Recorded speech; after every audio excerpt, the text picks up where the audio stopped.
What's good, y'all? Black and Indeed, we are back. Still season 6, episode 3 now, and I'm telling y'all, we got a really special episode planned for y'all. This is something that we've been working on for a hot little minute. It's taking us a lot of time, a lot of effort, and a lot of back and forth, a lot of phone tag, but we finally got it done, and we're so happy to be bringing this heat to y'all today.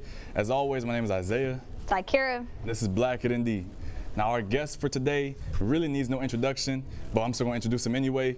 Basically, this man is the reason why we are here right now. He's the reason why we are behind this desk. He's the reason why you see the Black and Indeed and the little TV right in front of us. He is the man who created Black and Indeed, a forum and a podcast for black students here at Notre Dame, especially us as hosts, to have the opportunity to kind of talk about our experiences being black at Notre Dame, but also just being black in general, black in America. Y'all know we cover everything from black history to black culture to black people, and we're going to continue doing that, but it's all because of this man. And without further ado, we're going to go ahead and introduce him. Please welcome Emorja Roberson. I'm like, when you gonna stop talking? What's up, y'all? It feels good to be back. It feels good to be back, man. As I've always said, I'm proud of what you all are doing. It's great to just be in a space where a lot of our conversations were held. We've went through different co-hosts. I mean, just as seasons change, we expand the conversations. But to see what you two are doing, and Luzolo as well, I can't say how proud I am. When I was talking to Lori, she was like, I'm like the grandfather. And I'm like, I ain't no grandfather, but I'm the pappy. So, I mean, it feels good to be back, though. Yeah. So, I mean, we're happy to have you back. Yeah. You know, like we said, we've been working on this for a hot little minute, but you're finally here. You want to tell us why you're here in the first place back in Notre Dame? Yeah, so I came back because I'm hosting this Motown show tomorrow in DPAC. And, it's a Gamage Solutions and Bishop's House Productions that they're putting on, essentially for Black History Month. Tickets are sold out. It's going to be pretty fun, so I'm looking forward to it. Just another way that Notre Dame can foster we can have the continuation of the black music continuum on our campus, and it'd be authentic. So yeah, it'll be fun.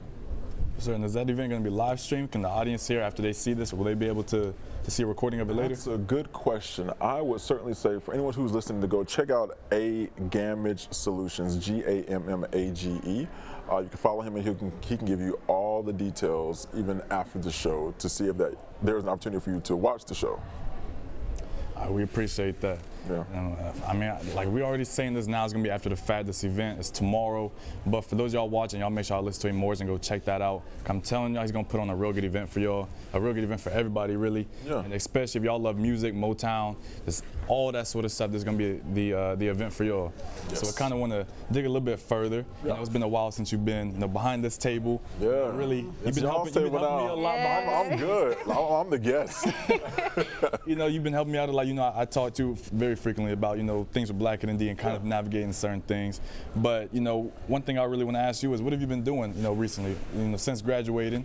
What have you been doing with your life? Well, right now, I am the assistant professor of music and African American studies at Oxford College at University in Oxford, Georgia. My main goal right now is to have these conversations, not necessarily just conversations, but also like classroom discussions, facilitating spaces where black music is performed, collaborating with the community, and expanding the awareness of what we as black people bring to the table when it comes to music in the academic setting.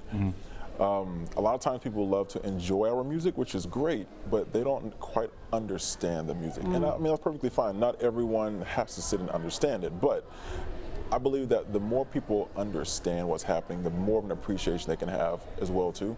So yeah, just like I said, collaborations with Emory, the Atlanta campus as well too. With the churches that are in the area, we're trying to build a pipeline between high schools and our institution, so that way whenever students get ready to graduate, they come on down to Oxford.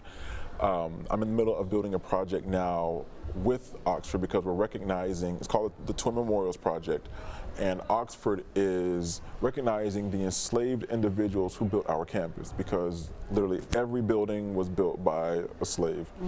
And what I'm doing is putting together a concert or event that's going to commemorate this experience as they recognize these people on the Oxford campus and the Atlanta campus. So it's a lot of great stuff coming up, man. I've just been sort of getting my feet wet for now. I don't want to overload myself. but I can say that within the next few years, I'm going to be cranking it up. Like even next year, like I'm going to do Be Spoken again, bringing another Grammy Award-winning artist, and just make it happen. Like all I can do is just be me and just enjoy it. Absolutely, yeah. Absolutely. And tell me a little bit more about what it's been like being a professor. You know, for me, I was telling you, I kind of want to follow the same sort of route. I want to pursue a PhD, but instead, PhD in Africana Studies, and become a professor after that. So tell us a little bit about how it's been as this first year as a professor. Yeah. So it's a lot of adjustment. I was talking to a friend of mine last night, and he said, Emorja, he said, allow yourself the chance to be new. And a lot of times we try to, once we are in a new space, like we always want to make sure that we dot every I and cross every T, which is great, that's perfectly fine. But because we've been so used to being the person holding the reins in our old environment, we're used to controlling it all, but when you get into a new space, you have to learn again. And sometimes we fault ourselves for making mistakes. And sometimes we didn't even know we made the mistakes until someone pointed it out to us. So I told him, I said, I appreciate that. So with being a professor, I'm learning how to balance a lot, like submitting courses. It's a lot. It's a lot. I never even thought about it, bro. But just like from coursework to, I don't have like a lot of papers to grade per se, but from grading assignments to working with students who don't turn in their assignments on time, and I give them the grade that they deserve, not the grade they want. And I'm also learning how to, appreciate what I do as, from three roles, as an educator. How do I bring performance into the education space? How do I bring education into the performance space? So appreciating and valuing what I bring to the table as well. And that's something I don't think we do a lot of times. We don't always stop to actually appreciate ourselves and how our experiences create the space that we are in, and how people learn from those experiences. And sometimes people appreciate us more than we appreciate ourselves. So yeah. Real philosophical right there. Right, that was deep right there, I'm not gonna lie. Miseducation of Lauryn Hill. So yeah. But how are you doing this semester? It's been rough. All right. I'm not gonna lie to you. It's been rough just because this semester it's a lot more on my plate, I guess. Yeah. I think it's more just, the only thing that's really been killing me is just the readings. I'm an Africana Studies and Sociology major, for those of y'all that don't remember, that didn't know. And that's the arts and letters majors, and a lot of it is just focused on reading and writing. And so because of that, since there's such a high priority and focus on reading and writing, a lot of professors, they assign a lot more reading than what the average student may get in any other college at Notre Dame campus. Yeah. And that's been that's really just been crushing me. I get it. And it's funny, I was telling a professor, a friend of mine, I said, he would ask me how the semester was going. I said, it's going pretty good. But I told him, I said, what I'm realizing about myself is that I don't have to prove my knowledge of what I know in something in the classroom setting by giving my students all these assignments to read. I said, that doesn't do anything for me, because one, at the end of the day, they're frustrated because they can't get through everything. I'm frustrated because they didn't come to class prepared. And it's like, how can I give them enough of what they need where they can make these, not educated guesses, but they can have philosophical conversation. They can discuss, certain areas of pedagogy as it relates to whatever the topic is. But having students read like 50 pages a night, knowing we have class in the next 2 days, and knowing that they have other classes that they got to read for, it don't make sense. So I can say this now that I'm no longer a student on the campus, but I pity any professor who makes their students read that much, because that doesn't make sense. Like, let's be realistic. We're in a space now where people are already juggling life as just a human being, a student, and it's just like, if you say you want to take care of people's mental health, then what are you doing as a professor to give them what they need without overloading them? Now, just because you've already read all these pages doesn't mean that they have to. Like, be realistic. So yeah. I think that's the way to go. I'll turn it over to you. How's your semester been so far? I'm not gonna lie, my semester so far has been pretty good. I finally enjoy my engineering classes for once. Okay. For those of you who do not know, I'm a junior mechanical engineer with a minor in bioengineering. So I'm engineer on engineer. Oh, It's a lot, but I actually enjoy the classes, and the professors this semester shout out to all my professors, actually care about us as human beings and us as students, and recognize that, as you said, we have other classes. Yeah. So it's a nice balance. I have time for this, which last semester would not have time to do this. I was not free at all. And I was able to pick up another job, so far so good. Where you work? So I have 2 jobs. I work in the athletic ticket office. Okay. And then I also work as a building manager for Washington Hall and Steppen. Oh, bet. Okay. Over in the corner, on the little cut. Okay, I got you. All right, bet. That's what's up. Yeah. So sorry your semester hasn't been. I mean, it is what it is. It is what it is. But I appreciate, someone like you really recognizing the fact that, you were once a student, so you understand where we come from. Because, all these professors were once students too. But for whatever reason, and we talked about this last semester on our, we had the episode Black Mental Health Matters. I'll make sure y'all check that out. We talked about the fact of, so many professors are giving out so much work, they act as if their class is the only class that we have. Yeah. And, and that can be very damaging. And I spoke on that too. I'm someone who really enjoys learning.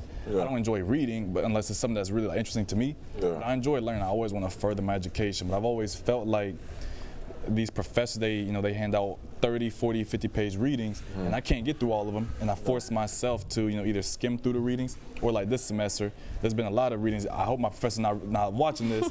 There's been a lot of readings I just haven't gotten to. There's been a lot of readings I just haven't gotten to at all, and and that's the problem, and like you said, if you really want, your students to learn, you really have to ensure that you're creating an opportunity for students to learn, but also not, overbearing them. So I applaud you for doing that with your own students, and really recognizing that. Yeah, and also, and the flip side of that is, I'm not going to overload them, but I will push them, and there's a fine balance between the two. Because I had a couple of students, this past semester who weren't satisfied with their grade, and I said, well, because you didn't turn in your assignment, and one asked if I could go back and like give them, let them make it up. I was like, no, I'm not. And so they tried to like offer options of what they could do to make me change my mind. I said, I can only grade what you give me, and that's it. But there is also a level of accountability that I'll say as a student, we also have to have. So it's crazy that it's like a two-way street. So you want professor to be lenient, but also make sure that you are a good student as well to do what you got to do. If there's something going on, then communicate with your professor. Like if life happens, don't just wait until after the assignment has been done. But if you see that things are starting to creep up into the red zone, let them know, because some professors really do genuinely care about their students. Yeah.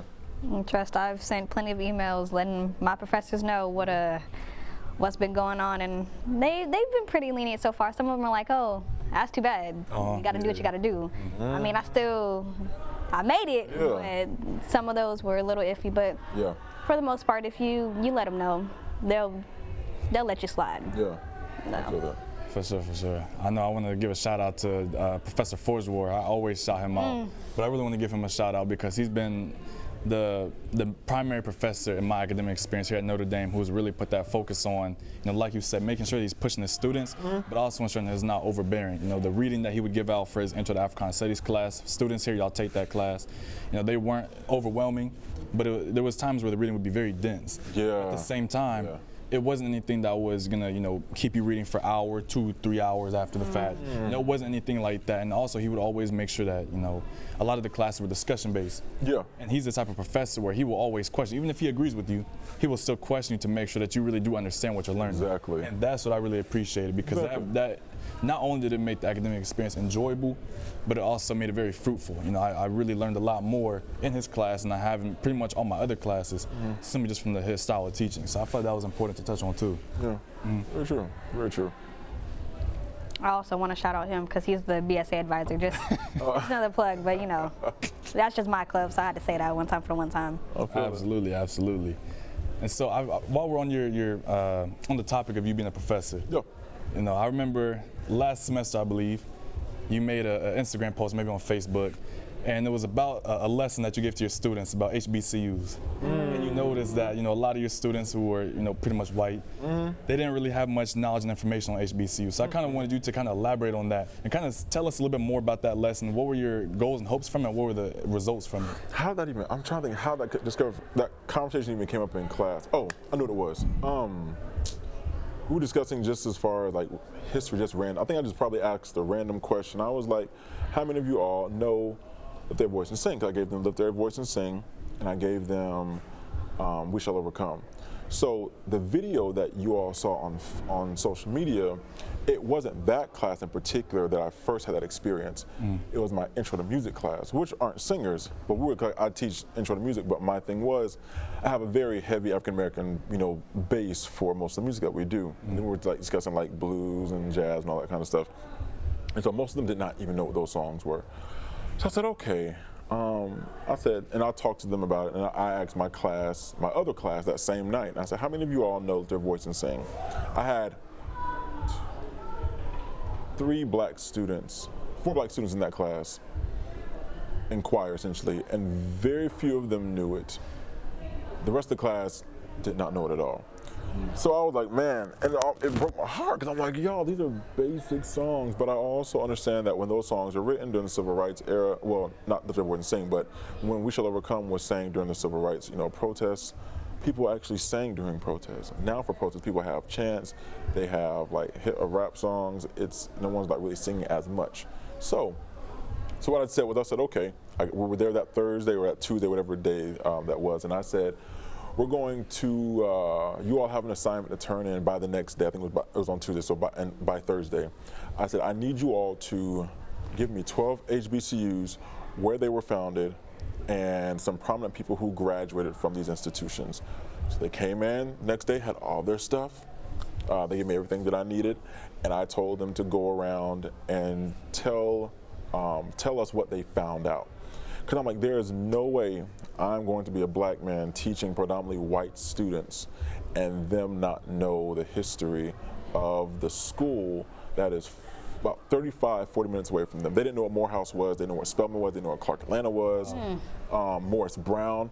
And so, yeah, I'm like, that just can't happen. So that same class, Oxford Chorale, in January, they had an opportunity to go sing with Spelman.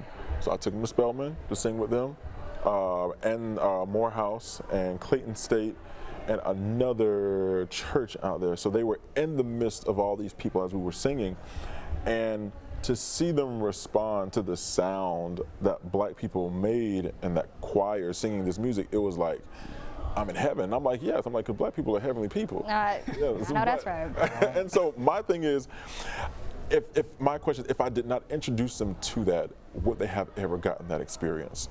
And there is something that people miss out. They can read about black experiences in books all day long, but until you are in the center, you are in the nucleus of this experience, you will not be able to understand what it's like. You won't be able to feel these things. You cannot understand what you're feeling, but you're going to feel something, because that is just the energy that we exude as people.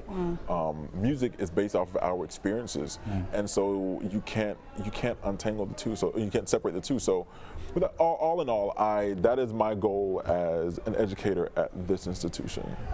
And how did you feel that opportunity for them to sing with Spelman and to learn about those HBCUs, how did you feel that really impacted them? Do you think that really provided them with a more open mind of not only the society, but just of the triumphs and the achievements of black people? Oh yeah, certainly, because a lot of them didn't really understand why they were founded, and we had to explain, like, they were founded because they were denied the right to get an education at a PWI. So these educated black men and women, they band together and they create these institutions where we fostered, the African American history, music, just history in general.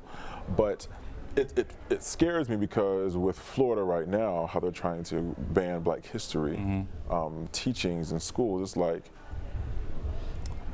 it makes me wonder, like, where we're going to be. Are we going backwards? Yes, I think we probably are going back. We're probably already backwards and just don't even know it. Some of us are still trying to move forward, but it's like there are so many things working against the education of black people, and it's really interesting. So therefore, if they're doing that in Florida, but in Georgia, where I'm at, we're gonna talk about it. So yeah. I respect it. That's something that, you pointed out the fact that there was a lot of your white students, pretty much all of them, didn't really know the histories of HBCUs or things like that. And that kind of stood out to me, because I remember my Intro to Africana Studies course, it was a predominantly white course. We had a few black people sprinkled in there, but even those students, A lot of them had no idea what HBCUs were, why they were founded, you know, and some of them didn't even know like basic facts about, you know, slavery. Yeah. And that stood out to me because it really made me reflect on how we as a society educate people to where people are just now being introduced to, you know, these extremely profound and important topips so late in life. You know, they go K through 12 without learning these things, and then it takes going to college in an optional class. They didn't have to take this class. Yeah. You know, the same way with you. They don't always have to take those classes, especially if it's maybe an elective for others. Yeah. I mean, I feel like that's something that really needs to be, you know, talked about and focused on a lot more. No, certainly. And like I told a lot of people, I talked about it the other day. My first black male professor was Dr. Hugh Page when I was here. It was before COVID, so 2019, I believe, so I took his class. I've never had a black male educator in my life, from middle school to high school. I saw black men who were coaches. Saw black men who were, you know, they cleaned up the school, took care of us. I saw black men, you know, in the principal's seat, but never as someone in the classroom. And so that meant a lot to me as a black man who was getting his doctorate. So I said, if that's how it felt for me as a black man, what does it feel like for someone else who has a black man as a professor and then they don't notice how often they have not had one until they see me? So all I can do is do my part to create these experiences that people won't forget. Yeah. And that's the way to do it. And do you have any questions you might want to ask? I know I'm putting you on the spot now. You say it's real spontaneous, but. Real spontaneous.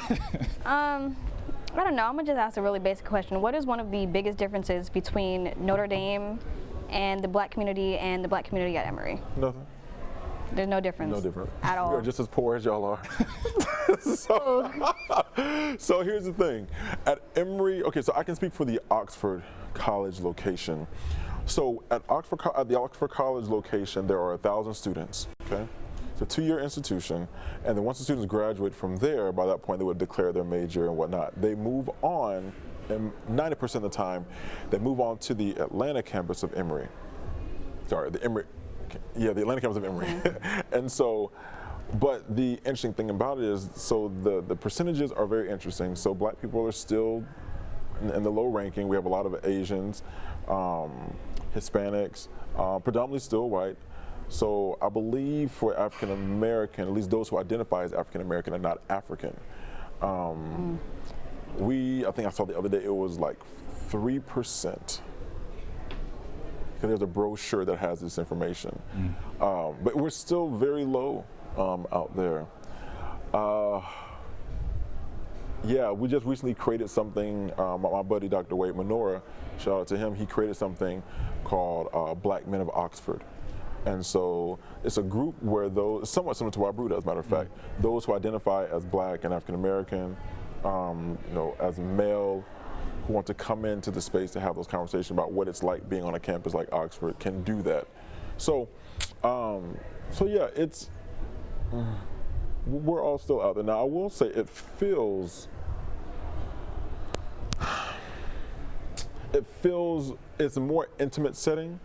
So you see more black people, but as you get to the larger institution, it may not seem as much because it's still that very few select folks that are on those campuses. So it just varies. But at the end of the day, the experience is still the same. There is the black experience at Notre Dame. There's the black experience at Emory. Yeah.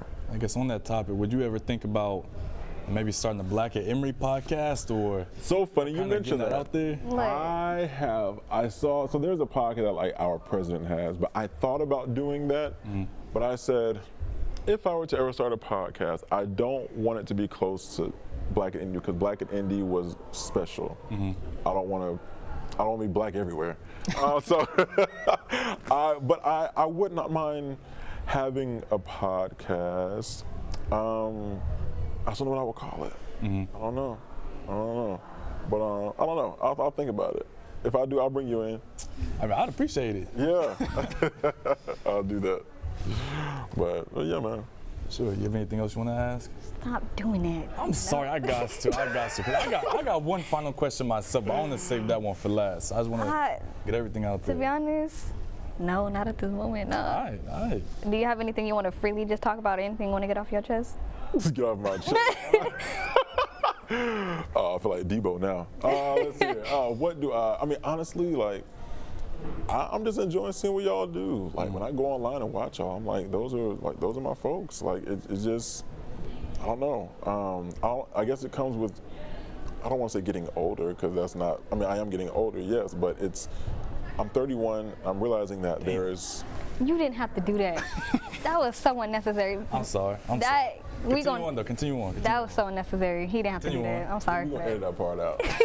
So, there is, I was talking to someone, I was recently in Arkansas, and they were saying, like, back in the day, I mean, like 20 years ago, a student or a person getting their Doctor of Musical Arts in voice or in choral conducting at the age of 30-something was not even heard of, because it was expected that people would go off between their master's and their doctorate, get some experience, teaching experience, and then come back, and they'll probably get their doctorate like in their 40s.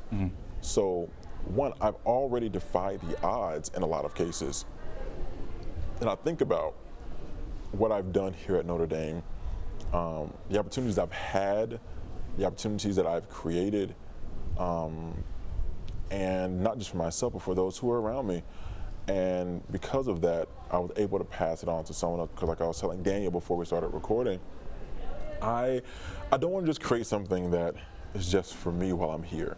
I want to create something that people can take and make it their own. For example, you know, you all have Black and Indie here. And I talked to Austin, he's mentioned, he was like, you know, when you did Bespoken, I was so encouraged, so that's why I'm doing the Motown thing. And I don't really realize it until I leave and I have to look back at what's been done, because I just do what I love. And I've always done that as a kid, but I always find the resources, I find people who believe in me. But first you gotta build trust. That's the first thing. You gotta find people who trust the vision. And so because of that, I was able to pull together a team of people who made it work, because it didn't work on my own. Like, that just was not gonna happen. But at the end of the day, you know, I'll just tell you all, like, too, the same thing. Like, whenever you leave Notre Dame, leave something that someone else can carry. Just because, you know, your chapter is done doesn't mean the book is finished. And do you feel like all the marks that you left are here to stay? Yes. Yes. I can say, and the other thing too is, like, after being the first African American, you know, to get a master's at Notre Dame, there was another who came in after me, and there are others who are still coming in. So I can say that things are happening, and I'm proud of myself for not getting, for not letting my insecurities get in the way.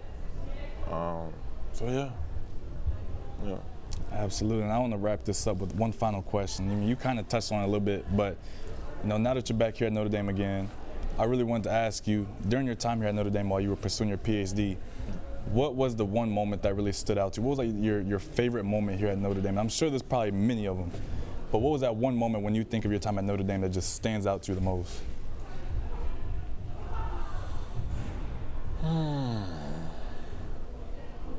Let me think about it. Well, I wouldn't.